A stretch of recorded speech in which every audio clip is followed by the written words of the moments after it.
ಆರನೇ ತರಂಗ. ಆರನೇ ತರಂಗದಲ್ಲಿ ವಿಷಯ ಏನ್ ನಡೆದಪ್ಪ ಅಂತ ಕೇಳಿದ್ರೆ ನ್ಯಾಯ ಮತದ ಸಿದ್ಧಾಂತವನ್ನು ಹೇಳಿ ಅದಕ್ಕೆ ಅವ್ರದ ಖಂಡನ ಮಾಡೋರದಾರ.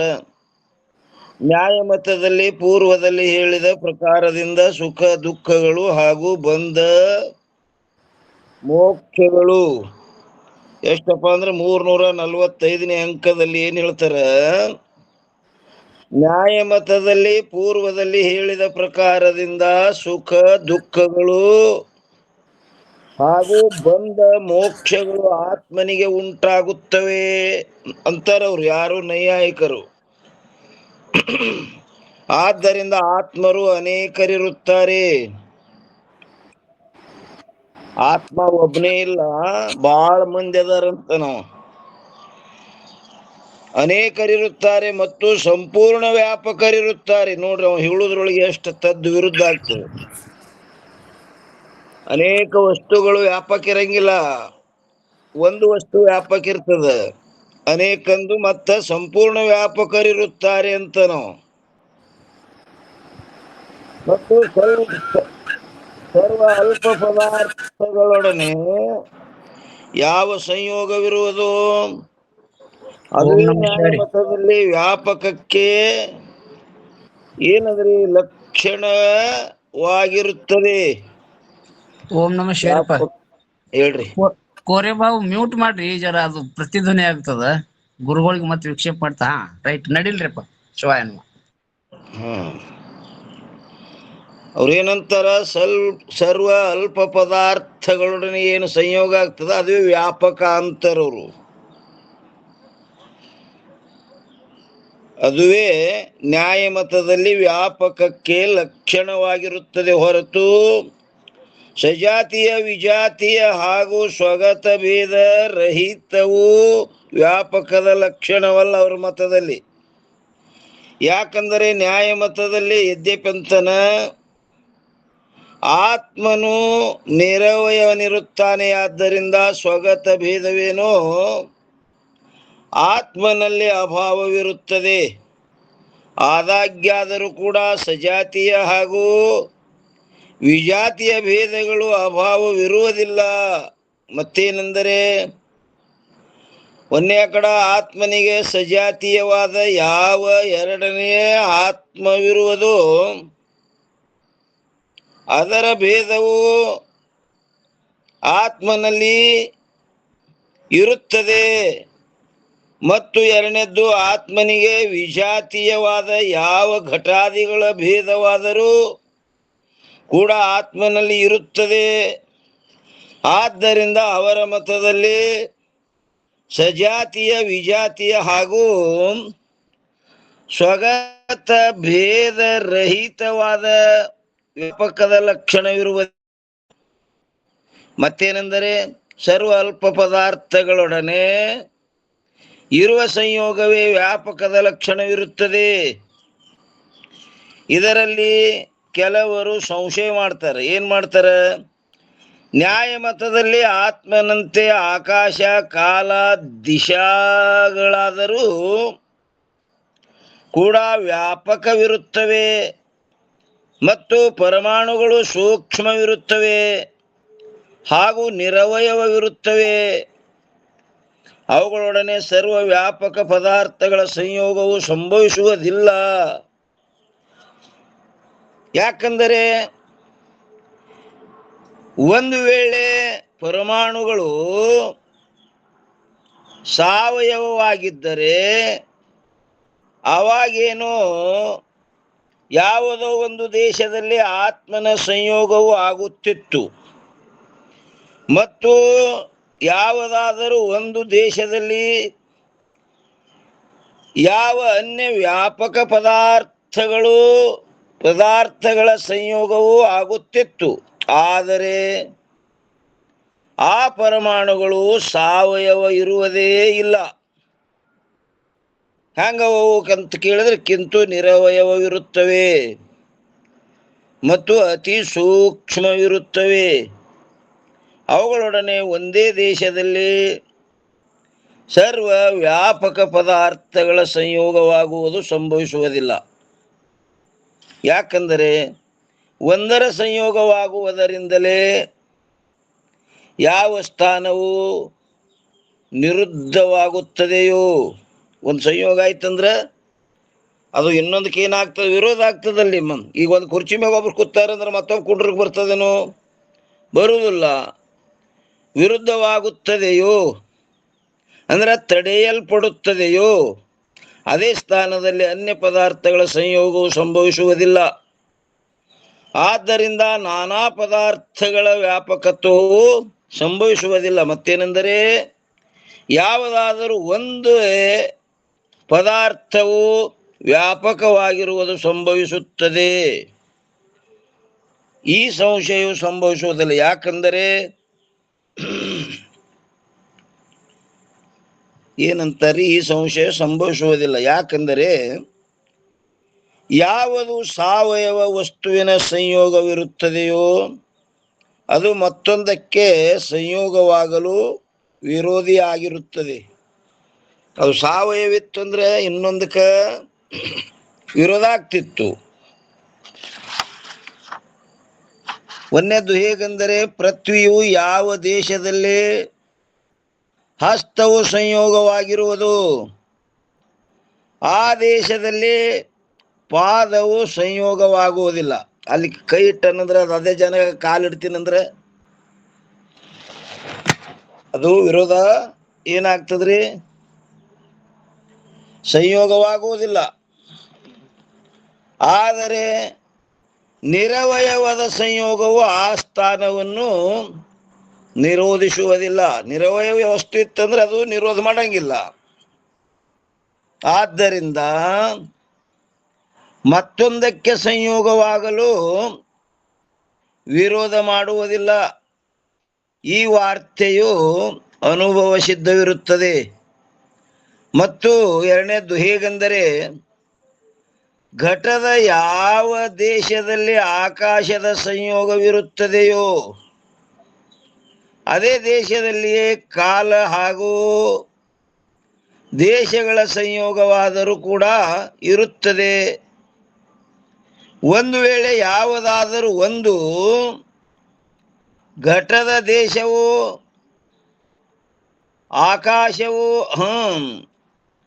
ಆಕಾಶ ಕಾಲ ದಿಶೆಗಳಿಂದ ಹೊರಗೆ ಇದ್ದುದಾದರೆ ಆ ದೇಶದಲ್ಲಿ ಆಕಾಶ ಕಾಲ ದಿಶೆಗಳ ಸಂಯೋಗವು ಆಗುತ್ತಿರಲಿಲ್ಲ. ಆದರೆ ಅಂಥ ಆಕಾಶ ಕಾಲ ದಿಶೆಗಳನ್ನು ಬಿಟ್ಟು ಅವುಗಳ ಹೊರಗೆ ಯಾವುದೊಂದು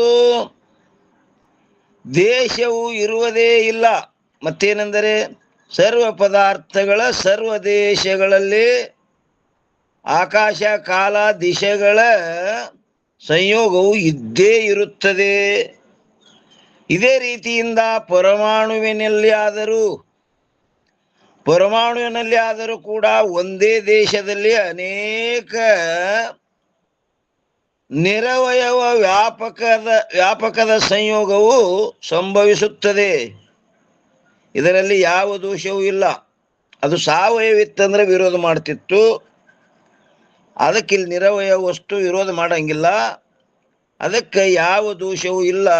ಆದ್ದರಿಂದ ಆತ್ಮರು ಅನೇಕರಿರುತ್ತಾರೆ ಮತ್ತು ಸಂಪೂರ್ಣ ವ್ಯಾಪಕರಿರುತ್ತಾರೆ. ಆತ್ಮ ಅನೇಕರದಾರ ಮತ್ತು ಸಂಪೂರ್ಣ ವ್ಯಾಪಕರದಾರಂತ. ನಾವು ಇಲ್ಲೊಂದು ಟಿಪ್ಪಣಿ ಕೊಟ್ಟದ್ರ ನೋಡ್ರಿ, ಸಂಪೂರ್ಣ ವ್ಯಾಪಕರಿರುತ್ತಾರೆ ಅನ್ನೋದ್ರ ಮ್ಯಾಗ ಎಷ್ಟದಪ್ಪ ಅಂತ ಕೇಳಿದ್ರದು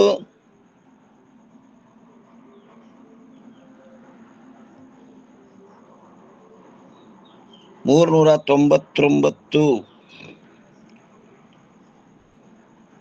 ಸರ್ವ ವ್ಯಾಪಕ ಅಷ್ಟೇ ಕೊಟ್ಟದ.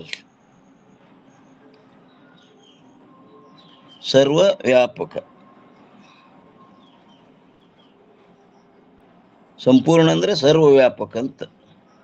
ಇನ್ನು 346ನೇ ಅಂಕದಲ್ಲಿ ಸಿದ್ಧಾಂತಿ ಹೇಳ್ತಾರೆ, ಸರ್ವ ಪದಾರ್ಥಗಳೊಡನೆ ಸರ್ವರ ಸಂಯೋಗವಾಗುತ್ತದೆ ಎಂಬುದು ಸರ್ವರ ಸಂಯೋಗ ಅನ್ನೋದ್ರ ಮ್ಯಾಗ ಅವರು ಕೊಟ್ಟರು ನೋಡ್ರಿ 400. ವ್ಯಾಪಕವಾದ ವಸ್ತುವಿಗಿಂತಲೂ ಭಿನ್ನವಾದ ಎಲ್ಲ ಪರಿಚ್ಛಿನ್ನ ದೇಹ, ಇಂದ್ರಿಯ, ಮನ, ಪರಮಾಣು ಮೊದಲಾದ ವಸ್ತುಗಳೊಡನೆ ಸರ್ವ ಆತ್ಮರ ಸಂಯೋಗವಾಗುತ್ತದೆ. ಈ ಪ್ರಕಾರವಾಗಿ ಈ ವಾಕ್ಯದ ಅರ್ಥವಿರುತ್ತದೆ. ಏನಂದ್ರಿ ಟಿಪ್ಪಣಿಕಾರರು? ವ್ಯಾಪಕವಾದ ವಸ್ತುವಿಗಿಂತಲೂ ಭಿನ್ನವಾದ ಎಲ್ಲ ಪರಿಚ್ಛಿನ್ನ ದೇಹ, ಇಂದ್ರಿಯ, ಮನ, ಪರಮಾಣು ಮೊದಲಾದ ವಸ್ತುಗಳೊಡನೆ ಸರ್ವ ಆತ್ಮರ ಸಂಯೋಗವಿರುತ್ತದೆ. ಈ ಪ್ರಕಾರವಾಗಿ ಈ ವಾಕ್ಯದ ಅರ್ಥವಿರುತ್ತದೆ. ಎಲ್ಲಿ ಕೊಟ್ಟರು? ಸಿದ್ಧಾಂತ ಏನು ಹೇಳಕತ್ತಾರ ಅಲ್ಲಿ, ಸರ್ವ ಪದಾರ್ಥಗಳೊಡನೆ ಸರ್ವರ ಸಂಯೋಗವಾಗುತ್ತದೆ ಎಂಬುದು ನ್ಯಾಯಮತದ ಸಿದ್ಧಾಂತವಿರುತ್ತದೆ. ಆದರೆ ಇದು ಯೋಗ್ಯವಿರುವುದಿಲ್ಲ. ಏನ್ ಹೇಳಕತ್ತಿದಲ್ಲ, ಎಲ್ಲರದು ಸಂಯೋಗ ಇರ್ತದಂತ, ಇದು ಯೋಗ್ಯ ಇರಂಗಿಲ್ಲ. ಯಾಕಂದರೆ ಒಂದು ವೇಳೆ ವ್ಯಾಪಕವಾದ ಆತ್ಮರು ಅನೇಕರಿರುತ್ತಾರೆ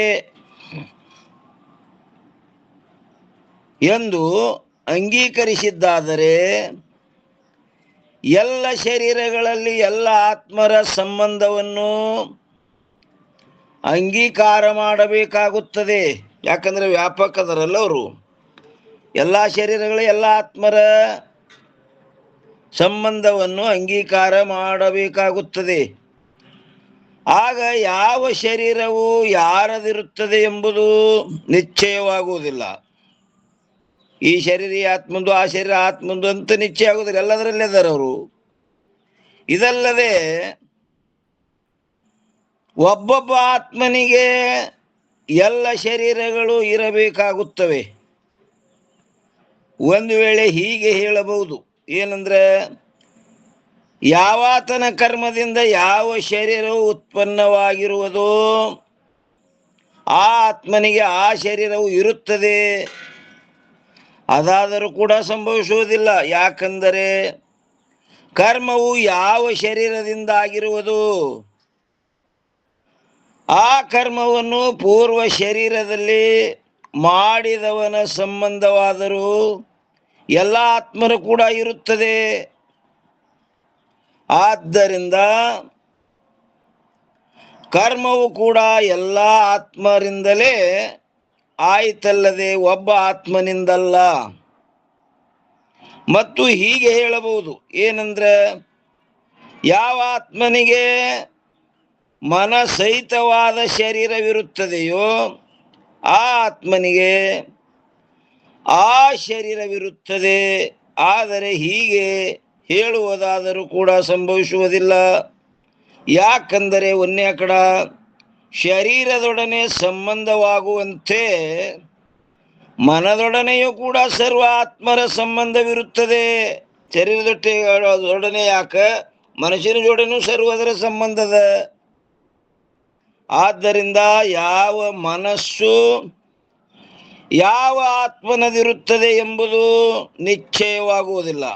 ಆದ ಕಾರಣ ಸರ್ವ ಆತ್ಮರಿಗೆ ಎಲ್ಲ ಮನಸ್ಸುಗಳು ಇರಬೇಕಾಗುತ್ತದೆ.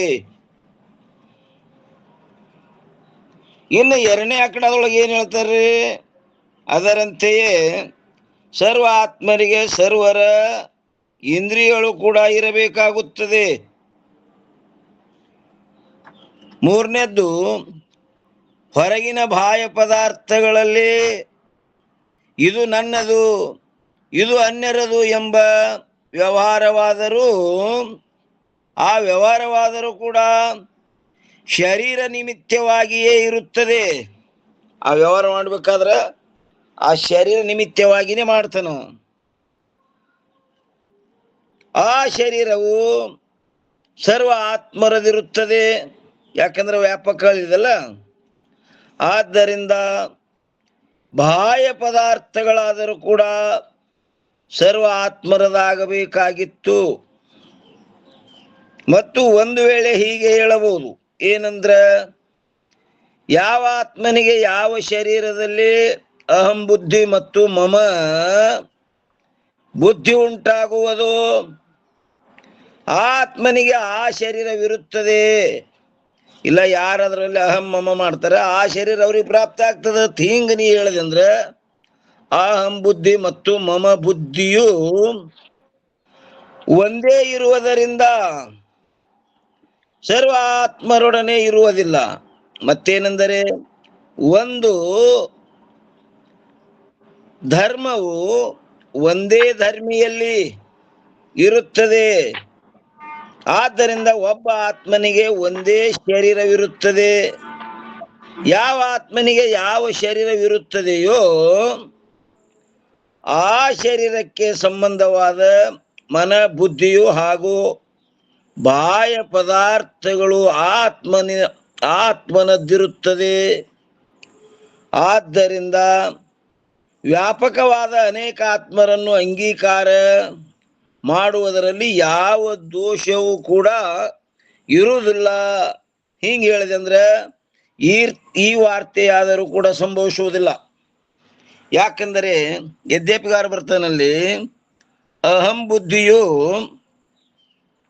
ಒಂದು ದೇಹದಲ್ಲಿ ಒಬ್ಬ ಆತ್ಮನಿಗೆ ಆಗುತ್ತದೆ. ಎಲ್ಲ ದೇಹಗಳಲ್ಲಿ ಆಗ್ತದೆ. ಅದಕ್ಕೆ ತಥಾಪಿಯತರ ನ್ಯಾಯಮತದವರು ನ್ಯಾಯಮತದಲ್ಲಿ ಈ ಮಾತು ಸಂಭವಿಸುವುದಿಲ್ಲ. ಮತ್ತೇನೆಂದರೆ ಸರ್ವ ಆತ್ಮರಿಗೆ ಒಂದೇ ದೇಹದಲ್ಲಿ ಅಹಂ ಬುದ್ಧಿ ಉಂಟಾಗಬೇಕಾಗುತ್ತದೆ. ಯಾಕೆಂದರೆ ನ್ಯಾಯಮತದಲ್ಲಿ ಬುದ್ಧಿ ಎಂದರೆ ಜ್ಞಾನವೆಂದು ಹೇಳಿರುತ್ತದೆ. ಆ ನ್ಯಾಯಮತದಲ್ಲಿ ಬುದ್ಧಿ ಅಂದ್ರೆ ಅವರು ಜ್ಞಾನ ಅಂತಾರ. ಆ ಜ್ಞಾನವು ಆತ್ಮ ಹಾಗೂ ಮನಗಳ ಸಂಯೋಗದಿಂದಾಗುತ್ತದೆ. ಆ ಜ್ಞಾನ ಆಗ್ಬೇಕಾದ್ರೆ ಆತ್ಮನ ಮತ್ತು ಮನಸ್ಸಿನ ಸಂಯೋಗ ಆಯ್ತಂದ್ರೆ ಅಲ್ಲಿ ಜ್ಞಾನ ಗುಣ ಬರ್ತದೆ ಅಂತಾರ ಅವರು. ಆ ಮನದೊಡನೆ ಸರ್ವ ಆತ್ಮಗಳ ಸಂಯೋಗವಿರುತ್ತದೆ. ಆದ್ದರಿಂದ ಮನದ ಸಂಯೋಗದಿಂದ ಯಾವ ಪ್ರಕಾರ ಒಂದು ದೇಹದಲ್ಲಿ ಒಬ್ಬ ಆತ್ಮನಿಗೆ ಅಹಂ ಬುದ್ಧಿ ಉಂಟಾಗುತ್ತದೆಯೋ ಅದರಂತೆ ಒಂದು ದೇಹದಲ್ಲಿ ಸರ್ವ ಆತ್ಮರಿಗೆ ಅಹಂ ಬುದ್ಧಿ ಉಂಟಾಗಬೇಕಾಗುತ್ತದೆ. ಒಂದು ವೇಳೆ ಹೀಗೆ ಹೇಳಬಹುದು, ಏನಂತರ ಯದ್ಯಪಂತನ ಮನದ ಸಂಯೋಗವೇನೋ ಸರ್ವ ಆತ್ಮರೊಡನೆ ಇರುತ್ತದೆ. ಆದರೂ ಯಾವ ಆತ್ಮನಲ್ಲಿ ಜ್ಞಾನಕ್ಕೆ ಜನಕವಾದ ಅದೃಷ್ಟವಿರುವುದು, ಅದೃಷ್ಟ ಅಂದ್ರೆ ಪುಣ್ಯ, ಆತ್ಮನಿಗೆ ಅಹಂ ಬುದ್ಧಿ ಉಂಟಾಗುತ್ತದೆ. ಹಾಗಾದಾಗ್ಯಾದರೂ ಕೂಡ ಸರ್ವರಿಗೂ ಜ್ಞಾನವು ಆಗಬೇಕಾಗಿತ್ತು. ಯಾಕಂದರೆ ಯಾವ ವ್ಯಾಪಕವಾದ ಅನೇಕ ಆತ್ಮರನ್ನು ಅಂಗೀಕಾರ ಮಾಡಿದ ಬಳಿಕ ಒಂದು ಶರೀರವು ಶುಭಾಶುಭ ಕ್ರಿಯೆಗಳನ್ನು ಮಾಡುವುದರಿಂದ ಆ ಶರೀರದಲ್ಲಿ ಸ್ಥಿತವಾದ ಸರ್ವ ಆತ್ಮರಲ್ಲಿಯೂ ಕೂಡ ಅದೃಷ್ಟವು ಉಂಟಾಗಬೇಕಾಗುತ್ತದೆ. ಈ ವಾರ್ತೆಯನ್ನು ಪೂರ್ವದಲ್ಲಿ ಹೇಳುತ್ತಾ ಬಂದಿದ್ದೇವೆ. ಆದ್ದರಿಂದ ವ್ಯಾಪಕವಾದ ಯಾವ ಅನೇಕ ಆತ್ಮರನ್ನು ಅಂಗೀಕಾರ ಮಾಡಿದ್ದಾದರೆ ಒಂದೇ ದೇಹದಲ್ಲಿ ಸರ್ವರಿಗೂ ಸುಖ ದುಃಖಗಳ ಭೋಗವು ಉಂಟಾಗಬೇಕಾಗುತ್ತದೆ. ಆದ್ದರಿಂದ ವ್ಯಾಪಕವಾದ ಅನೇಕ ಕರ್ತಾ ಭೋಕ್ತಾ ಆತ್ಮರುಗಳಿರುತ್ತಾರೆ. ಅದಕ್ಕೆ ಇಲ್ಲೊಂದು ಟಿಪ್ಪಣಿ ಬಂದದ ನೋಡ್ರಿ, ಏನು, ಆದ್ದರಿಂದ ವ್ಯಾಪಕವಾದ ಅನೇಕ ಕರ್ತಾ ಭೋಕ್ತಾ ಅನ್ನೋದ್ರ ಮ್ಯಾಗ 401 ಅನೇಕ ಘಟಗಳಿಗೆ ವ್ಯಾಪಕವೆಂದು ನೋಡ್ರಿ, ಅನೇಕ ಘಟಗಳಿಗೆ ವ್ಯಾಪಕವೆಂದು ಹೇಳುವುದು ಹೇಗೆ ನಿಷ್ಫಲವಾಗುತ್ತದೆಯೋ ಹಾಗೆಯೇ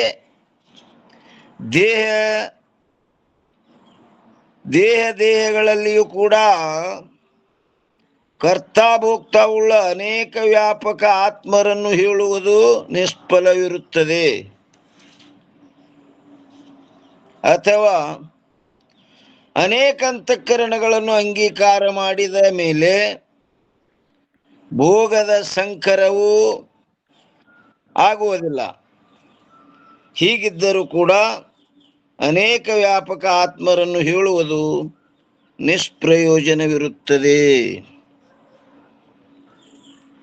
ನೀ ಏನ್ ಮಾಡ್ಲಕತ್ತಿದಿ? ಅನೇಕ ಆತ್ಮರನ್ನೇ ಹೇಳಕತ್ತಿದಿ.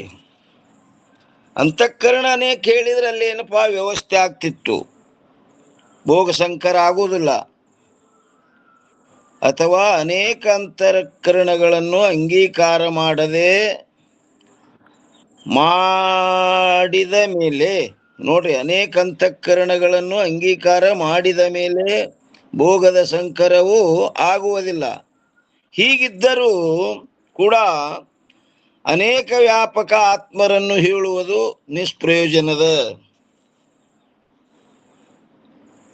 ಅದಕ್ಕೆ ಆದ್ದರಿಂದ ವ್ಯಾಪಕವಾದ ಅನೇಕ ಕರ್ತಾಭೋಕ್ತ ಆತ್ಮರುಗಳಿರುತ್ತಾರೆ ಎಂಬ ಈ ನ್ಯಾಯ ಮತದ ಸಿದ್ಧಾಂತವು ಯೋಗ್ಯವಿರುವುದಿಲ್ಲ. ಮತ್ತು ಇನ್ನು 347 ಏನ್ ಹೇಳ್ತಾರ್ರಿ?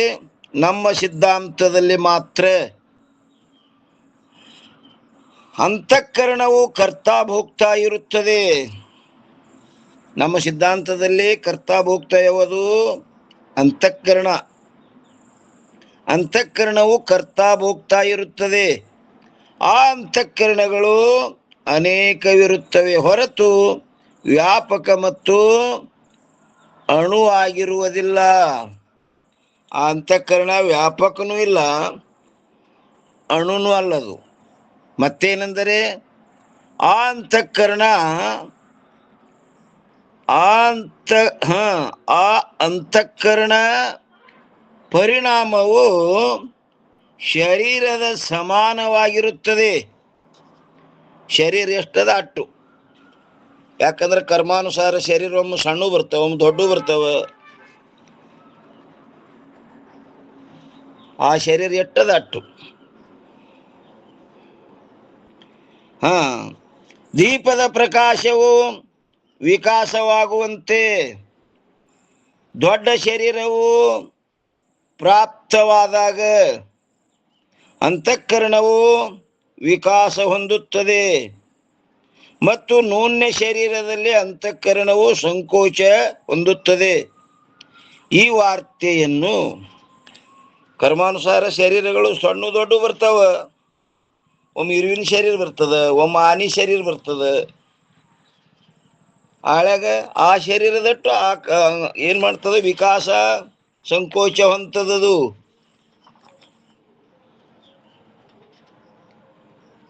ಯಾಕಂದ್ರೆ ಒಮ್ಮೊಮ್ಮೆ ಆನಿ ಶರೀರ ಬರ್ತದ, ಆನಿಕ್ಕಿಂತ ದೊಡ್ಡ ಶರೀರ ಇರ್ತಾವ್ರಿ. ಇನ್ನೂ ಜಗದೊಳಗೆ ಎಷ್ಟು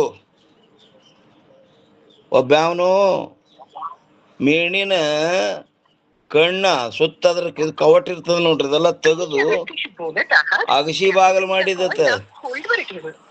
ಮೋಟ್ರ್ ಗಾಡಿಗಳು ಹಾಯ್ದು ಹೋಗೋದ್ರಂದು ನೋಡ್ರಿ, ಅದು ಮೇಣೆ ಹೊಡೆದಿರ್ಬೇಕು. ಹಂಗ ಕರ್ಮಾನುಸಾರ ಅಂತಿಂತ ಶರೀರ ಬರ್ತಾವು. ಹಳೆಗ ಏನ್ ಮಾಡ್ತದಪ್ಪ ಅಂತ ಕೇಳಿದ್ರೆ ವಿಕಾಸವಂತದ ಅಂತಃಕರಣ.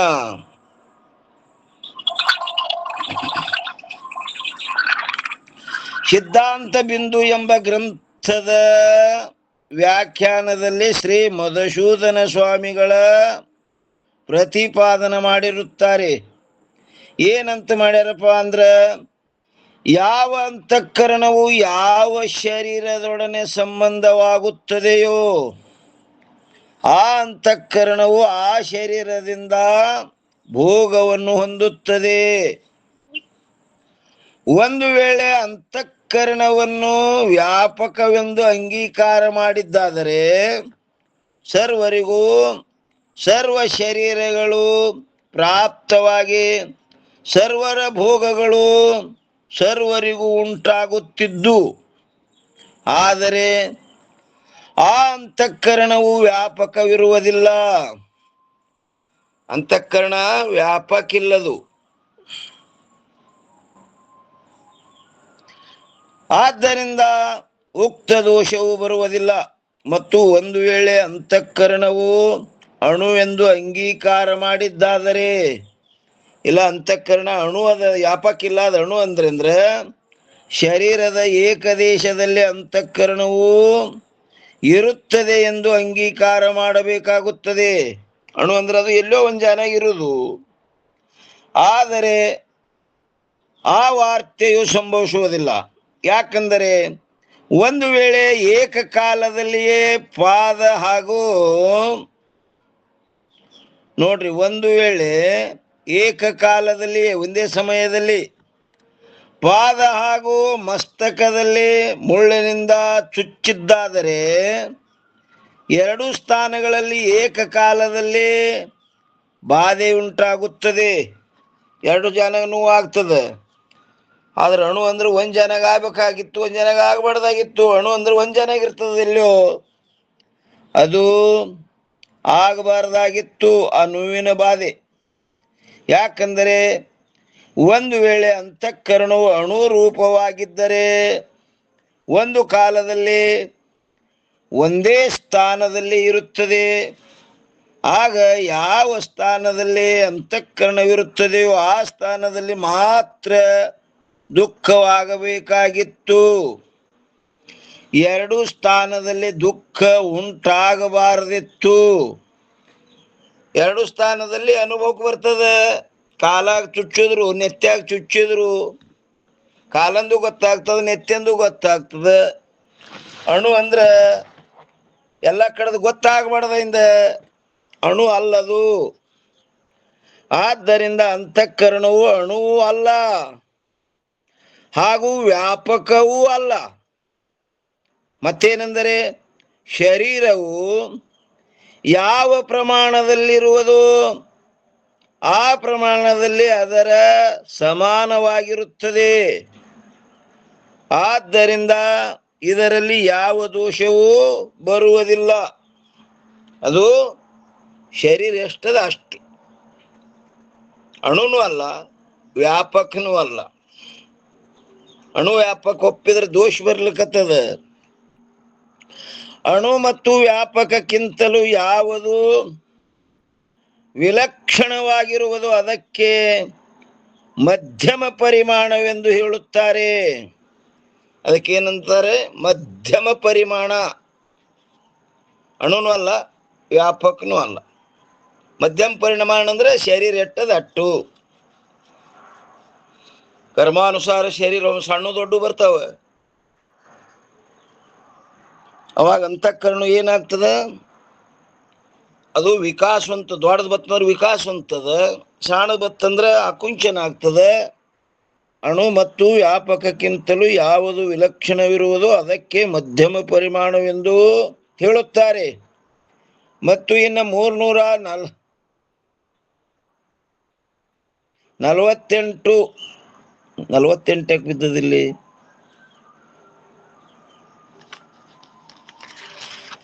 ಬರೋಬರಿ.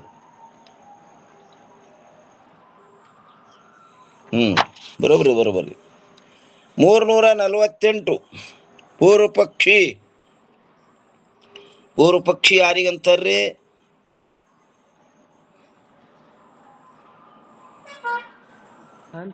तर्कोपन्यासीन व्यवस्थापक पूर्व पक्ष. ಪೂರ್ವ ಪಕ್ಷಿ. ಪೂರ್ವ ಪಕ್ಷಿಗೆ ಇನ್ನೊಂದು ಲಕ್ಷಣ ಅದ ನೋಡ್ರಿ. ಏನು? ಭಿನ್ನ ಮತ ಪ್ರತಿಪಾದಕ ಪೂರ್ವ ಪಕ್ಷಿ. ಪೂರ್ವ ಪಕ್ಷಿ ನ್ಯಾಯ ಮತದಲ್ಲಿ ಯಾರೋ ಒಬ್ಬ ನವೀನ ನೈಯಾಯಿಕನು ಹೀಗೆ ಅಂಗೀಕಾರ ಮಾಡಿರುತ್ತಾನೆ. ಏನ್ ಮಾಡ್ಯಾನಪ್ಪ ಅಂತ ಕೇಳಿದ್ರೆ, ಒಂದೇ ಕಡೆ ಆತ್ಮರು ಅನೇಕರಿರುತ್ತಾರೆ ಮತ್ತು ಕರ್ತಾಭೋಕ್ತ ಆಗಿರುತ್ತಾರೆ, ಆದರೆ ವ್ಯಾಪಕವಿರುವುದಿಲ್ಲ. ಇವ ಒಂದ್ಸು ಬದಲಾಸದ. ಅನೇಕಂತೂ ಒಪ್ಪದ, ಕರ್ತಾಭೋಕ್ತ ಅಂತೂ ಒಪ್ಪದ, ಎಲ್ಲಿ ಬದಲಾಸದಪ್ಪ ಅಂತ ಕೇಳಿದ್ರೆ ಅವ ವ್ಯಾಪಕ ಇರುವುದಿಲ್ಲ ಅಂತ ಅದಷ್ಟು ಬದಲಾಸದ. ಆದ್ದರಿಂದ ಭೋಗದ ಸಂಕರ ಆಗುವುದಿಲ್ಲ, ವ್ಯಾಪಕ ಇಲ್ಲ ಅವರು.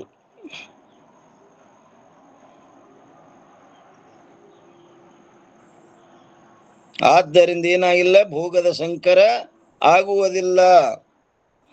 ಇನ್ನು ಎರಡನೇದ್ದು, ಅಣು ಕೂಡ ಅಲ್ಲವಾದ್ದರಿಂದ ಎರಡು ಸ್ಥಾನಗಳಲ್ಲಿ ಏಕಕಾಲಕ್ಕೆ ದುಃಖದ ಅನುಭವವು ಆಗುತ್ತದೆ. ಕಾಲ ಮುಳು ಚುಚ್ಚಿದ್ರು ಗೊತ್ತಾಗ್ತದೆ, ತಲೆಯಾಗ ಚುಚ್ಚಿದ್ರು ಗೊತ್ತಾಗ್ತದೆ, ಎರಡು ಕಾಲದಲ್ಲಿ ಆಗ್ತದಂತನೋ. ಅದು ಏನ್ರಿ, ಅಣು ಕೂಡ ಅಲ್ಲ, ಏನಂತಾರ್ರಿ, ಅಣುವು ಕೂಡ ಅಲ್ಲವಾದ್ದರಿಂದ ಎರಡು ಸ್ಥಾನಗಳಲ್ಲಿ ಏಕಕಾಲಕ್ಕೆ ದುಃಖದ ಅನುಭವವು ಆಗುತ್ತದೆ. ಅದು ಅಸಂಭವವಾಗುತ್ತದೆ ಎಂಬುದು ಸಂಭವಿಸುವುದಿಲ್ಲ. ಮತ್ತೇನೆಂದರೆ, ಯಾವ ಪ್ರಕಾರ ವೇದಾಂತ ಮತದಲ್ಲಿ ಅಂತಃಕರಣವು ಮಧ್ಯಮ ಪರಿಣಾಮವಿರುವುದು, ಆ ಮಧ್ಯಮ ಪರಿಮಾಣ ಅನ್ನೋದ್ರ ಮ್ಯಾಗ 402 ಟಿಪ್ಪಣಿ ಕೊಟ್ಟಾರ ನೋಡ್ರಿ. ಏನಂತಾರ ಇಲ್ಲಿ ಈ ಪ್ರಕಾರ ಏನದಪ್ಪ ಅಂದ್ರೆ ರಹಸ್ಯವಿರುತ್ತದೆ. ಶರೀರದ ಅಂತರ್ಗತವಾದ ಮನ ಇಂದ್ರಿಯ ಮೊದಲಾದ ಸರ್ವ ಅಲ್ಪ ಪದಾರ್ಥಗಳೊಡನೆ ಆತ್ಮನ ಸಂಯೋಗವಿರುತ್ತದೆ. ಆದ ಕಾರಣ ಮಧ್ಯಮ ಪರಿಮಾಣ ಉಳ್ಳ ಆತ್ಮನಲ್ಲಿಯಾದರೂ, ನೋಡ್ರಿ ಇವ ಏನಂತನ್ರಿ, ಮಧ್ಯಮ ಪರಿಮಾಣ ಉಳ್ಳ ಆತ್ಮನಲ್ಲಿಯೂ, ಇವ ಆತ್ಮನಿಗೆ ಮಧ್ಯಮ ಪರಿಮಾಣ ಅಂತಾನ. ಮಧ್ಯಮ ಪರಿಮಾಣವುಳ್ಳ ಆತ್ಮನಲ್ಲಿ ಆದರೂ ಕೂಡ ನ್ಯಾಯಮತ ಸಂಪ್ರದಾಯದ ಪ್ರಕಾರ ಉಕ್ತ ವ್ಯಾಪಕದ ಲಕ್ಷಣವು ಸಂಭವಿಸುತ್ತದೆ. ಅದು ಎಟ್ಟದಟ್ಟು ಹೇಳಿದ್ರೆ ವ್ಯಾಪಕದ ಲಕ್ಷಣ ಸಂಭವಿಸ್ತದೆ.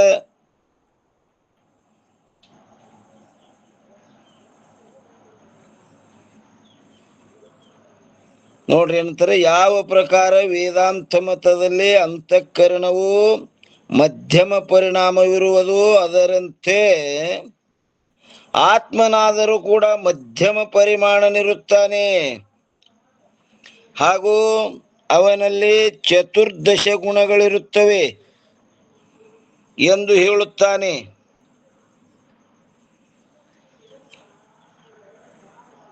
ಇನ್ನು 349 ಏನ್ ಹೇಳ್ತಾರೆ ನೋಡಿ, ಸಿದ್ಧಾಂತ ಹೇಳ್ತಾರೆ, ಆದರೆ ಹಾಗೆ ಹೇಳುವುದಾದರೂ ಕೂಡ ಯೋಗ್ಯವಿರುವುದಿಲ್ಲ.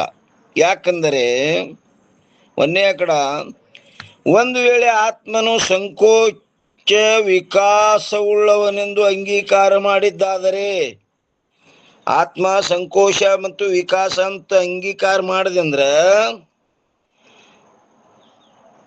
ಏನಂತಾರ್ರಿ, ದೀಪದ ಕಾಂತಿಯಂತೆ, ದೀಪದ ಏನು ಪ್ರಕಾಶ ಅದಲ್ಲ, ಪ್ರಕಾಶದಂತೆ ಆತ್ಮನು ವಿಕಾರಿಯು ಹಾಗೂ ವಿನಾಶಿ ಉಳ್ಳವನು ಆಗಬೇಕಾಗುತ್ತದೆ. ಹೆಚ್ಚು ಕಡಿಮೆ ಆಗ್ತದ, ಒಮ್ಮ ಹಾರಿ ಹೋಗ್ತದ, ಅವಾಗ ಆತ್ಮನಿಗೆ ನಾಶ ಹೇಳ್ಬೇಕಾಗ್ತದ. ವಿಕಾಸ ಸಂಕೋಚ ಅಂದ್ರೆ ಅವನಿಗೆ ವಿಕಾರ ಹೊಂತದದು, ವಿಕಾರ ಹೇಳ್ಬೇಕಾಗ್ತದ.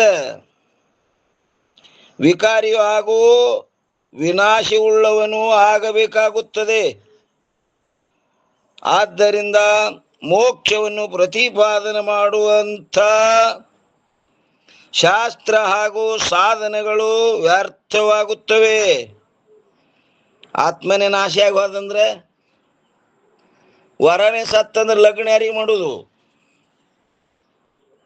ಮತ್ತು ಎರಡನೇದ್ದು, ಆತ್ಮನು ಮಧ್ಯಮ ಪರಿಮಾಣವೆಂದು ಅಂಗೀಕಾರ ಮಾಡಿ ಸಂಕೋಚ ವಿಕಾಸವುಳ್ಳವನಲ್ಲವೆಂದು ಅಂಗೀಕಾರ ಮಾಡಿದ್ದಾದರೆ ಆತ್ಮನಿಗೆ ಯಾವ ಶರೀರದ ಪರಿಣಾಮವನ್ನು ಅಂಗೀಕಾರ ಮಾಡಬೇಕೆಂಬುದು ನಿಶ್ಚಯವಾಗುವುದಿಲ್ಲ. ಇನ್ನು ಮೂರನೇದ್ದು, ಒಂದು ವೇಳೆ ಮನುಷ್ಯ ಶರೀರದ ಪರಿಣಾಮದಲ್ಲಿ ಆತ್ಮನಿರುವನೆಂದು ಅಂಗೀಕಾರ ಮಾಡಿದ್ದಾದರೆ ಯಾವಾಗ ಆತ್ಮನು ಆನೆಯ ಶರೀರವನ್ನು ಹೊಂದುವನು? ನೋಡ್ರಿ ಏನಂತಾರ್ರಿ, ಒಂದು ವೇಳೆ ಮನುಷ್ಯ ಶರೀರದ ಪರಿಮಾಣದಲ್ಲಿ, ಪರಿಣಾಮ ಅಲ್ಲ ಪರಿಮಾಣದಲ್ಲಿ, ಪರಿಣಾಮ ಅಂದ್ರೆ ವಿಕಾರ ಆಗ್ತದ, ಪರಿಮಾಣ ಅಂದ್ರ ಅಳತೆ. ಮನುಷ್ಯ ಶರೀರದ ಪರಿಮಾಣದಲ್ಲಿ ಆತ್ಮನಿರುವನೆಂದು ಅಂಗೀಕಾರ ಮಾಡಿದ್ದಾದರೆ ಯಾವಾಗ ಆತ್ಮನು ಆನೆಯ ಶರೀರವನ್ನು ಹೊಂದುವನು? ಒಮ್ಮೊಮ್ಮ ಶರೀರಗಳು ಸಣ್ಣ ದೊಡ್ಡ ಬರ್ತಾವು ಕರ್ಮಾನುಸಾರ. ಆವಾಗ ಆನೆಯ ಪೂರ್ಣ ಶರೀರದಲ್ಲಿ ಆತ್ಮನು ಇಲ್ಲವಾಗಬೇಕಾಗುತ್ತದೆ. ಆಗ ಆನೆಯ ಶರೀರದ ಯಾವ ಸ್ಥಾನದಲ್ಲಿ ಆತ್ಮನಿಲ್ಲವೋ ಆ ಸ್ಥಾನದಲ್ಲಿ ಬಾಧೆ ಅಂದ್ರೆ ನೋವು ಉಂಟಾಗಬಾರ್ದಾಗಿತ್ತು. ಅದಕ್ಕೆ ಆನೆಗೆ ಏನರೇ ಕಾಲಿಗೆ ನೋವು ಆಯ್ತಂದ್ರೆ ಅದು ಗೊತ್ತಾಗಬಾರ್ದು, ಏಕದೇಶದಲ್ಲಿ ಆಗ್ಬೇಕಾಯ್ತು. ನಾಲ್ಕನೇದು, ಒಂದು ವೇಳೆ ಆನೆಯ ಶರೀರದ ಸಮಾನವಾಗಿಯೇ ಆತ್ಮನಿರುವನೆಂದು ಸ್ವೀಕರಿಸಿದ್ದಾದರೆ ಆನೆಗಿಂತಲೂ ದೊಡ್ಡದಾಗಿರುವ ಬೇರೆ ತಿಮಂಗಲಿ ಮೊದಲಾದಂತ ಕೊಟ್ರು ನೋಡ್ರಿ. ಆನೆಗಿಂತ ದೊಡ್ಡ ಶರೀರಗಳು 3 ಟ್ರಕ್ ಒಮ್ಮೆ ತಿತ್ತದತ್ರಿ. ಅದು ಎಷ್ಟು 20-30 ಟನ್ ಹೊತ್ಕೊಂಡು ಹೋಗ್ತಾವಲ್ಲ ಟ್ರಕ್, ಅಂತಾವು ಒಮ್ಮೆ ನುಂಗಿ ಬಿಡ್ತದತ್ತದು 3 ಟ್ರಕ್. ಅದು ಎಂತ ಶರೀರ ಅದು, ತಿಮಿಂಗಲಿ ಮೊದಲಾದ ಶರೀರಗಳಿರುತ್ತವೆ. ಅವುಗಳ ಏಕದೇಶದಲ್ಲಿ ಬಾಧೆ ಅಂದ್ರೆ ದುಃಖ ಉಂಟಾಗಬಾರದಿತ್ತು. ಮತ್ತು ವಿಲಕ್ಷಣ ಏನಂತಾರ್ರಿ, ಮತ್ತು ಎಲ್ಲಕ್ಕಿಂತಲೂ ದೊಡ್ಡ ಶರೀರವು ಯಾವುದು ಇರುವುದೇ ಇಲ್ಲ. ಅಂದ ಮೇಲೆ ಯಾವ ಶರೀರದ ಸಮಾನವಾಗಿ ಆತ್ಮನಿರುವನೆಂದು ಗ್ರಹಣ ಮಾಡಬೇಕು? ಮತ್ತು ಎಲ್ಲಕ್ಕಿಂತಲೂ 5ನೇ ಕಡದೊಳಗೆ ಎಲ್ಲಕ್ಕಿಂತಲೂ ವಿರಾಟ ಶರೀರವು ದೊಡ್ಡದಿರುತ್ತದೆ. ಎಲ್ಲಕ್ಕಿಂತಲೂ ಅಂದ್ರೆ ಕಡೆಗೆ ಹೋಗಿ ಎಲ್ಲಕ್ಕಿಂತಲೂ ವಿರಾಟ ಶರೀರವು ದೊಡ್ಡದಿರುತ್ತದೆ. ವಿರಾಟ್ ಅಂದ್ರ ಎದಕ್ಕಂತಾರ್ರಿ? ಅಪ್ಪರ ಸಮಷ್ಟಿ ಜಾಗ್ರದ ಅವಸ್ಥೆ ರೀ ಅಪ್ಪರ. ಸಮಷ್ಟಿ ಸ್ಥೂಲ ಶರೀರ ನಿಮ್ಮ. ಹ್ಞೂನ್ರಪ್ಪ, ಸ್ಥೂಲ ಶರೀರ. ಜಾಗ್ರದ ಅವಸ್ಥೆ ಅಂದ್ರೆ ಎಲ್ಲ ಈ ವ್ಯಷ್ಟಿಯ ಸ್ಥೂಲ ಶರೀರಗಳ ಸಮೂಹವೇ ಒಂದು ವಿರಾಟ ಸ್ಥೂಲ ಶರೀರ.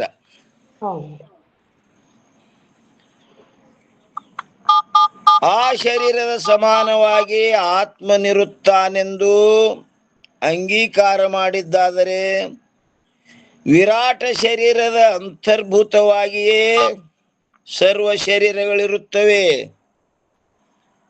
ಈ ಶರೀರಗಳೆಲ್ಲ ಇವೆಷ್ಟಿ ಶರೀರಗಳು ಏನವ್ರಿ, ಇವೆಲ್ಲ ಆ ವಿರಾಟ ಶರೀರದ ಅಂತರ್ಭೂತವಾಗಿನೇ ಅದಾವ ಇವು. ಯಾಕಂದ್ರೆ ಎಲ್ಲಾ ವ್ಯಷ್ಟಿ ಶರೀರಗಳು ಕೂಡಿ ಒಂದು ಸಮಷ್ಟಿ ಶರೀರದದು. ಹೆಂಗ ಅನೇಕ ಗಿಡಗಳ ಕೂಡಿ ಒಂದು ವನ ಅಂತಾರ ನೋಡ್ರಿ. ಗಿಡಗಳ ಅನೇಕ ಗಿಡಗಳ ಸಮೂಹಕ್ಕೆ ಒಂದು ವನ ಅಂತಾರಿಲ್ಲ. ಹಾಂಗ ಈ ಅನೇಕ ವ್ಯಷ್ಟಿ ಶರೀರಗಳು ಕೂಡಿ ಒಂದು ಸಮಷ್ಟಿ ಶರೀರ. ಅದರಿಂದ ಸರ್ವ ಆತ್ಮರು ಸರ್ವ ಶರೀರಗಳೊಡನೆ ಸಂಬಂಧವಾಗಬೇಕಾಗುತ್ತದೆ. ಒಂದು ವೇಳೆ ಹೀಗೆಯೂ ಒಪ್ಪಿದರೆ ಪೂರ್ವದಲ್ಲಿ ದೋಷಗಳೇ ಬರುತ್ತವೆ. ಮತ್ತು ನೇಮ ಈ ಪ್ರಕಾರವಿರುತ್ತದೆ: ಯಾವುದು ಮಧ್ಯಮ ಪರಿಮಾಣ ವಸ್ತು ಆಗಿರುವುದೋ ಅದು ಶರೀರದಂತೆ ಅನಿತ್ಯವಾಗಿರುತ್ತದೆ. ಆದ್ದರಿಂದ ಆತ್ಮನಾದರೂ ಕೂಡ ಅನಿತ್ಯವಾಗಬೇಕಾಗುತ್ತದೆ. ಆದರೆ ಅಂತಃಕರಣವು ಮಾತ್ರ ನಮ್ಮ ಮತದಲ್ಲಿ ಜ್ಞಾನದಿಂದ ನಾಶವಾಗುತ್ತದೆ. ಅಂತಃಕರಣ ಹೆಂಗಾಗ್ತದಪ್ಪ? ಜ್ಞಾನದಿಂದ ನಾಶ ಆಗ್ತದೆ.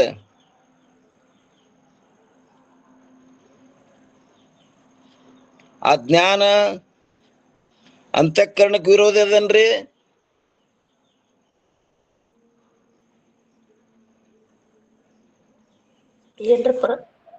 ಮತ್ ನಾಶ ಆಗ್ತದ ಅಂತ ಹೇಳ್ತಾರ ನೋಡ್ರಿ. ನಾಶ ಏನ್ ಅಜ್ಞಾನ ನಾಶ ಆಗ್ತದ್ರಿ, ಅಂತಃಕರಣ ಜ್ಞಾನ ನಾಶ ಆಗುದಲ್ಲಂತ. ಹಾ, ಆ ಜ್ಞಾನ ಅಂತಃಕರಣಕ್ಕೆ ವಿರೋಧ ಅಲ್ಲದು, ಇರೋದಲ್ಲ. ಅಜ್ಞಾನಕ್ಕೆ ವಿರೋಧ ಅದ. ಅಂತಃಕರಣನೇ ಸಾಧನ ಆಗ್ಯದಲ್ರಿ ಜ್ಞಾನಕ್ಕೆ. ನೀವ್ ಹೇಳ್ದಂಗ ಅಜ್ಞಾನೇ ನಾಶ ಆಗ್ತದ. ಅಜ್ಞಾನದ ಕಾರ್ಯ ಅಂತಃಕರಣದ. ಈಗ ಬಾಣತಿ ಇದ್ದಂತ ಹೆಣ್ಮಗಳ ಸತ್ತಳ ಅಂದ್ರೆ ಹೊಟ್ಟೆನ ಕೂಸು ಉಳಿತದೇನ್ರಿ? ಕಾರಣ ಹೋದಿಂದ ಕಾರ್ಯನ ಹೋಗುದಿಲ್ಲ, ಅದನ್ನು ಹೋಗುದೆ. ಅದಕ್ಕಿಲ್ಲಿ ಏನ್ ಹೇಳ್ತಾರ ನೋಡ್ರಿ: ಆದರೆ ಅಂತಃಕರಣವು ಮಾತ್ರ ನಮ್ಮ ಮತದಲ್ಲಿ ಜ್ಞಾನದಿಂದ ನಾಶವಾಗುತ್ತದೆ. ಯಾಕಂದ್ರೆ ಅದ್ರ ತಾಯಿ ಹೋಯ್ತಂದ್ರ ಮಗು ಇರ್ಲಿಕ್ಕೆ ಅವಕಾಶ ಇಲ್ಲ. ಅಜ್ಞಾನದ ಕಾರ್ಯನೇ ಅಂತಃಕರಣದ. ಆದ್ದರಿಂದ ಅನಿತ್ಯವಿರುತ್ತದೆ. ಈ ಅಂತಃಕರಣವನ್ನು ಮಧ್ಯಮ ಪರಿಣಾಮವೆಂದು ಅಂಗೀಕಾರ ಮಾಡುವುದರಲ್ಲಿ ಯಾವ ದೋಷವೂ ಬರುವುದಿಲ್ಲ. ನೀ ಬಿಟ್ಟುಕೊಟ್ಟು ಏನ್ ಮಾಡ್ಲಿಕತ್ತಿದೆ? ಆತ್ಮನಿಗೆ ಮಧ್ಯಮ ಪರಿಮಾಣ ಲಗತ್ತಿದೆ. ಏನ್ ಹೇಳುವುದಿಲ್ಲ, ಅಂತಃಕರಣದಲ್ಲೇ ಹೇಳುವುದು. ಈ ರೀತಿಯಿಂದ ನವೀನ ತಾರ್ಕಿಕನ ಮತವಾದರೂ ಕೂಡ ಸಮೀಚೀನವಿರುವುದಿಲ್ಲ. ಮತ್ತು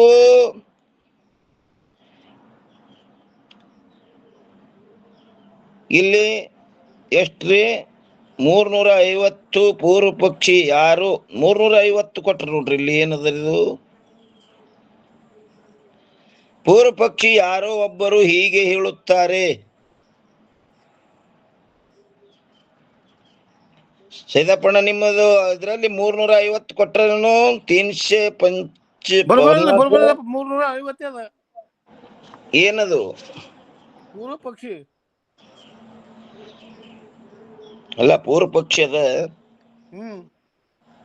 ಈಗ 348 ಅಂಕ ಬಂತು. ಇಲ್ಲಿ ಇದು ಯಾಕೆ ಕೊಟ್ರು? 349 ಮುಗೋದಾಳ್ರಿ. ಸಿದ್ಧಾಂತ ಇಲ್ಲಿ ತನಕ ಹೇಳ್ಕೊತ ಬಂದ್ರಲ್ಲ. ಅದೇ 340 ಹೇಳಿದ್ರೆ ಅದು ಇಟ್ಟು ತನ. ಹಾ, ಇಲ್ಲಿ ಸಿದ್ಧಾಂತ ಮುಗಿತ್ ನೋಡ್ರಿ. 349 ಸಿದ್ಧಾಂತ ಹೇಳುದು ಇದೇ ಹೇಳಿದ್ರೆ ಅದು ಈಗಿದೆ.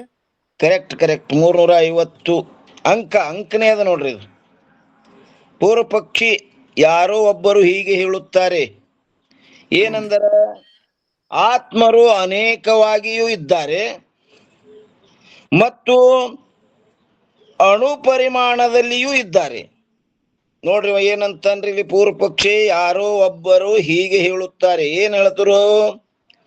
ಆತ್ಮರು ಅನೇಕವಾಗಿಯೂ ಇದ್ದಾರೆ ಮತ್ತು ಅಣು ಪರಿಮಾಣದಲ್ಲಿಯೂ ಇದ್ದಾರೆ.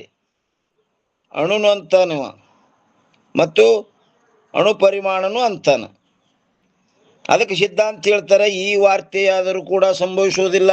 ಯಾಕಂದರೆ ಒಂದೇ ಕಡೆ ನೋಡ್ರಿ, ಒಂದು ವೇಳೆ ಆತ್ಮನು ಕರ್ತಾ ಭೋಕ್ತಾ ಇರುವನೆಂದು ಅಂಗೀಕಾರ ಮಾಡಿದ್ದಾದರೆ ಅಂತಃಕರಣವು ಅಣು ಎಂದು ಒಪ್ಪುವ ಪಕ್ಷದಲ್ಲಿ ಯಾವ ದೋಷವು ಪಟ್ಟಿದೆಯೋ ಅದೇ ದೋಷವು ಉಂಟಾಗುತ್ತದೆ.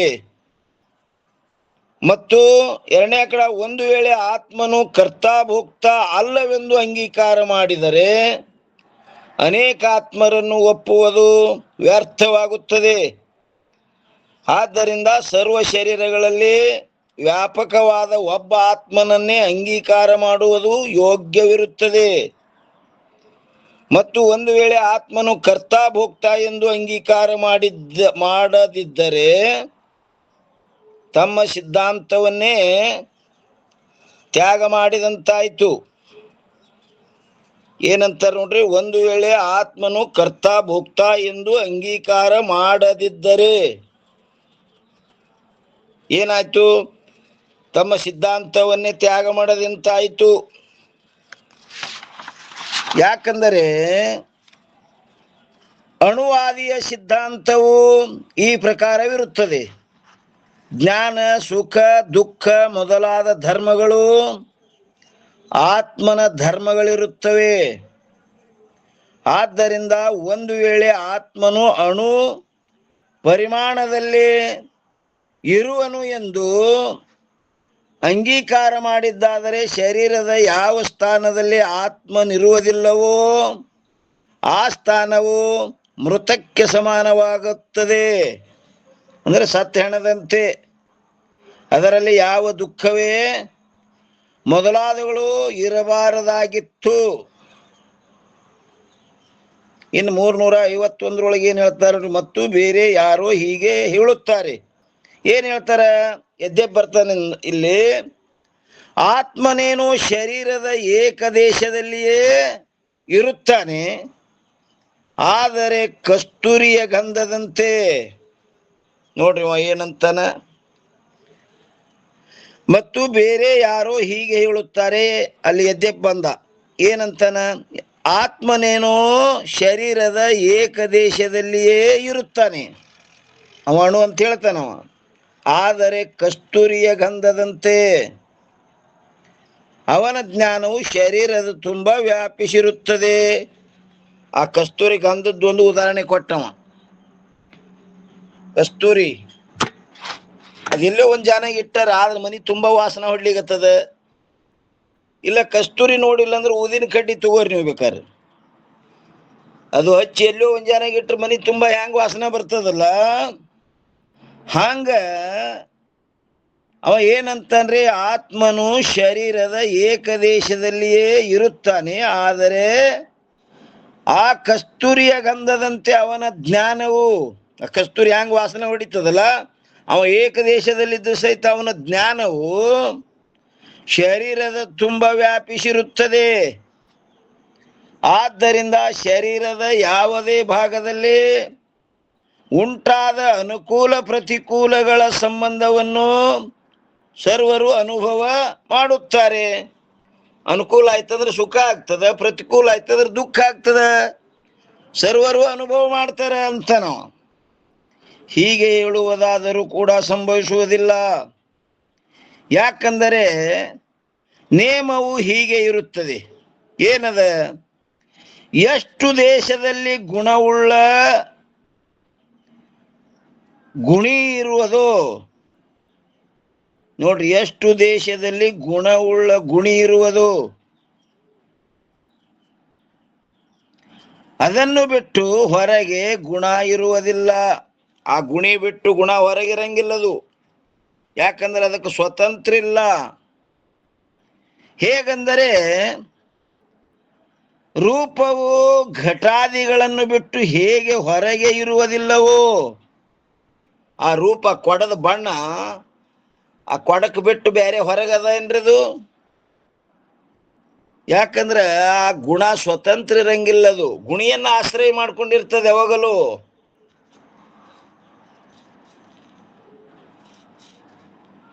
ಹೇಗೆ ಹೊರಗೆ ಇರುವುದಿಲ್ಲವೋ ಹಾಗೆ ಆತ್ಮನನ್ನು ಬಿಟ್ಟು ಹೊರಗೆ ಜ್ಞಾನವಾದರೂ ಕೂಡ ಇರುವುದಿಲ್ಲ.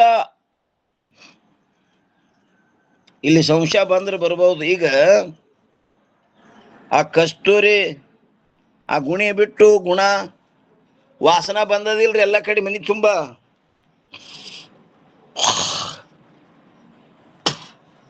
ಓಂ ನಮ ಶಿವಾರಿ. ಹೌನ್ರಪ್ಪರ ಗುಣ ಬಿಟ್ಟು ಈಗ ನೋಡ್ರಿ ಅಗ್ನಿ ಬಿಟ್ಟು ರೂಪ ಗುಣ ಅನ್ನೋದು ಬಿಟ್ಟು ಇಲ್ಲ ನೋಡ್ರಪ್ಪರ. ವಾಸನ ಬಂದದಿಲ್ರಿ ಎಲ್ಲೋ ಹೂ ಅದ. ಹಾ ಹ್ಞೂನ್ರಪ್ಪರ ಪರಿಮಳ ಹೂವಿನ ಗಂಧ ಗುಣ ಅದಲ್ರಿ ಅದನ್ನ ಬಿಟ್ಟಿಲ್ರಿಪ್ಪರ. ಬಿಟ್ಟು ಹೆಂಗಿಲ್ರಿ ವಾಸನ ಹೂ ಎಲ್ಲಿ ಅದ ವಾಸನ ಬಂದದಿಲ್ರಿ ಸಂಶಯ ಅದಿಲ್ಲಿ. ಹೆಂಗ್ರಪ್ಪರ? ಈಗ ಹೂ ಎಲ್ಲಿ ಅದ ಅದ್ರ ವಾಸನ ಬರ್ಲಿಕತ್ತದಿಲ್ರಿ. ಅದು ವಾಯುವಿನ ಮುಖಾಂತರ ಬರ್ತದ್ರಪ್ಪರ. ಆದ್ರ ಗುಣಿ ಬಿಟ್ಟು ಗುಣ ಬರ್ಲಿಕತ್ತದಿಲ್ರಿ. ಇಲ್ರಿಪ್ಪರ ಬರಲ್ರಿ. ಹ್ಞೂ ಅದು ಬರ್ತದ ನೋಡ್ರಿಪ್ಪರ. ಹೂ ಎಲ್ಲೇ ಇರ್ತದ ಇಲ್ಲಿ ವಾಯು ಮಾರ್ಗವಾಗಿ ಪರಿಮಳ ಬರ್ತದ ನೋಡ್ರಿಪ್ಪರ ಗುಣ. ಹಾ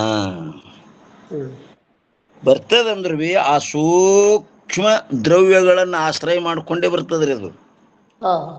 ಸ್ವತಂತ್ರ ಬರಂಗಿಲ್ಲ ಅದು. ಅದು ಬರ್ತದಂದ್ರು ಸಹಿತ ಗುಣ ಆ ಸೂಕ್ಷ್ಮ ಅಲ್ಲಿ ಏನತ್ತರ ಕಣಗಳನ್ನ ಆಶ್ರಯ ಮಾಡ್ಕೊಂಡೇ ಬರ್ತದ್ರಿ. ಅದು ಸ್ವತಂತ್ರ ಇರಂಗಿಲ್ಲ ಅದು. ಅವು ಕಾಣಿಸಂಗಿಲ್ಲವು ನಮಗ, ಆದ್ರೂ ಅವನ್ನ ಆಶ್ರಯ ಮಾಡ್ಕೊಂಡೇ ಗುಣ ಬರ್ತದ್ರಿ ಅದು. ಅವು ಕೆಲವೇ ಬರ್ತಾವ್ರಪ್ಪರ, ಕೆಲವೊಂದು ಬಿಟ್ಟು ಬರುದೇ ಇಲ್ರಿ. ಹಾ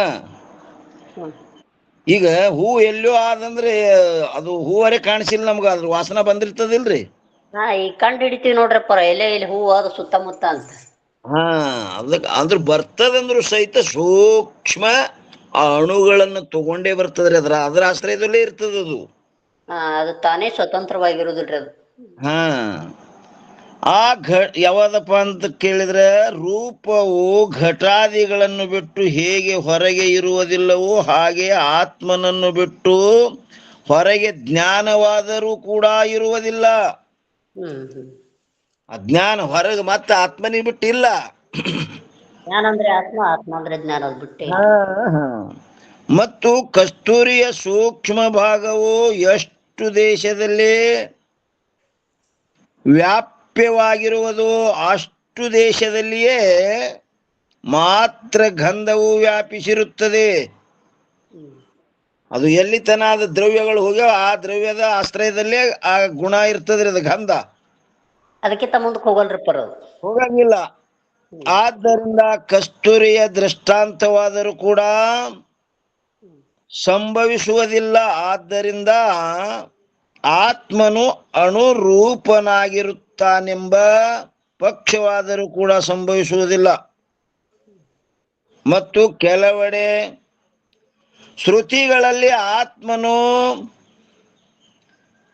ನೋಡ್ರಿ ಏನಂತಾರ್ರಿ, ಕೆಲವೆಡೆ ಶ್ರುತಿಗಳಲ್ಲಿ ಆತ್ಮನು ಅತ್ಯಂತ ಅಣುವಿಗಿಂತಲೂ ಅಣುವಾಗಿರುತ್ತಾನೆ ಎಂದು ಹೇಳಿರುವುದು ಅದು ದುರ್ವಿಜ್ಞೇಯವಾಗಿರುತ್ತದೆ. ಏನಂತಾರ್ರಿ, ಶ್ರುತಿಯಲ್ಲಿ ಆತ್ಮನು ಅತ್ಯಂತ ಅಣುಗಿಂತಲೂ ಅಣುವಾಗಿರುತ್ತಾನೆ ಎಂದು ಹೇಳುವುದು ಹ್ಯಾಂಗದ್ರಿ? ಇದು ದುರ್ವಿಜ್ಞೇಯವಾಗಿರುತ್ತದೆ. ಅಂದರೆ ತಿಳಿದುಕೊಳ್ಳಲು ಅತ್ಯಂತ ಕಠಿಣವಾಗಿರುತ್ತದೆ ಎಂಬ ವಾರ್ತೆ ಇರುತ್ತದೆ. ಅದು ತಿಳಿಲಿಕ್ಕೆ ಅತ್ಯಂತ ಕಠಿಣದದು. ಸೂಕ್ಷ್ಮ ಅಂತೂ ಹೇಳಕ್ ಬರುದಿಲ್ಲ, ಸ್ಥೂಲ ಅಂತೂ ಹೇಳಕ್ ಬರುದಿಲ್ಲ. ಅಣುವಿನೊಳಗೆ ಅಣು ಅದ, ಮಹತ್ತಿನೊಳಗೆ ಮಹತ್ತದ್ರಪ್ಪ. ಹಾ ಅದಕ್ಕೆ ಏನೇ ಹೇಳಕ್ ಬರುದಿಲ್ಲ ನೋಡ್ರಿ. ಹೇಳಿದ್ರೆ ಏನಾಗ್ತದ, ಅದು ಮತ್ತ ಅದು ಪರಿಚ್ಛಿನ್ನತ್ವ ಆಗ್ತದ. ದುರ್ವಿಜ್ಞೇಯ ಆಗಿರುತ್ತದೆ. ಅದಕ್ಕೆ ಅದು ತಿಳಿಸುಗೋಸ್ಕರವಾಗಿ ಏನೇ ಶಬ್ದ ಪ್ರಯೋಗ ಮಾಡಿರ್ತಾರೆ, ಕರೆ ಹಂಗಿರ್ಲದು. ದೃಷ್ಟಾಂತ ಯಾವಾಗಲೂ ಏಕದೇಶಿ ಇರ್ತದ. ಹಿಂಗೆ ಹೇಳಿಕ್ ಬರುದಿಲ್ಲ ಅವನಿಗೆ. ಏನ್ರಿ ಇದು ಸುಮ್ಮ ಉಪಮೆ ದೃಷ್ಟಾಂತ್ರಿ. ಹಾ ರೀ, ಪರಮಾರ್ಥ ಗೀತೆಯೊಳಗೆ ನೀವು ನೋಡ್ಕೊಂಡ್ ಬಂದಿರಿ ನೋಡಿ, ಹಿಂದ ಏನು ಹೇಳುತ್ತ ಮತ್ತೊಂದು ಅನುವಿಂದ. ನಾ ಒಂದ್ ಅನುವಿಲೆ ಹೇಳ್ತೆ, ನೀವು ಒಂದ್ ಅನುವಿಲೆ ಕೇಳಪ್ಪ. ಹಿಂಗೆ ತೇಳಕ್ ನನಗೂ ಬರುದಿಲ್ಲ, ಅದು ಹಂಗಿಲ್ಲೇ ಇಲ್ಲದು. ಏನ್ರಿ,